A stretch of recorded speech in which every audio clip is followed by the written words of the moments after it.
Have you ever wondered whether archaeology has uncovered anything that actually supports the Old Testament? For many people, the Bible feels distant, ancient, and impossible to verify. But buried in caves, carved in stone, and preserved in clay, discoveries from the ancient world have given us powerful reasons to take the Old Testament seriously. Here are 3 archaeological discoveries that strongly contribute to the reliability of the Old Testament. First, the Dead Sea Scrolls. Discovered between 1947 and 1956 in the Qumran caves near the Dead Sea, the Dead Sea Scrolls are one of the most important archaeological finds in biblical history. These manuscripts date from roughly 300 BC to 100 AD and include the oldest known copies of many books of the Hebrew Scriptures. What makes this discovery so significant is that the scrolls show how carefully the Old Testament text was preserved over long periods of time.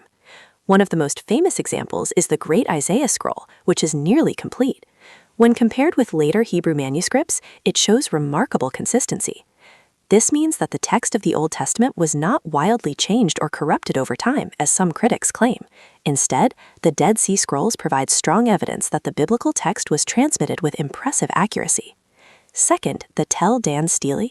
Discovered in 1993 and 1994 at the ancient site of Dan in northern Israel, the Tel Dan Stele is an Aramaic inscription from the 9th century BC. It was likely erected by Hazael, king of Aram Damascus. What makes this stone so important is that it contains the phrase House of David. This is widely understood to be the earliest accepted extra-biblical reference to the dynasty of King David. Why does that matter? Because for years, some skeptics claim that David was only a legendary figure, not a real historical king. But the Tel Dan Stele points to the existence of a Davidic royal house known outside the Bible. In other words, this discovery gives strong support to the Old Testament's presentation of David as a real historical ruler, not merely a later religious invention. Third, the Cyrus Cylinder. Discovered in 1879 in Babylon, in modern-day Iraq, the Cyrus Cylinder is an ancient clay artifact issued by Cyrus the Great of Persia after his conquest of Babylon in 539 BC.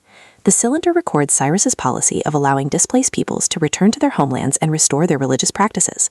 While it does not specifically mention the Jews, Jerusalem, or the temple by name, it does provide important historical context for what we read in the book of Ezra.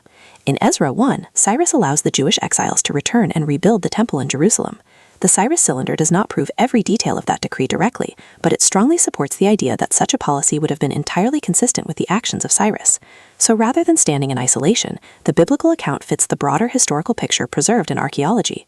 These discoveries matter because they remind us that the Old Testament is not floating in myth or fantasy. It is connected to real places, real rulers, real texts, and real history. Archaeology does not replace faith, but it does show that the Bible stands on a foundation that can be examined, tested, and taken seriously.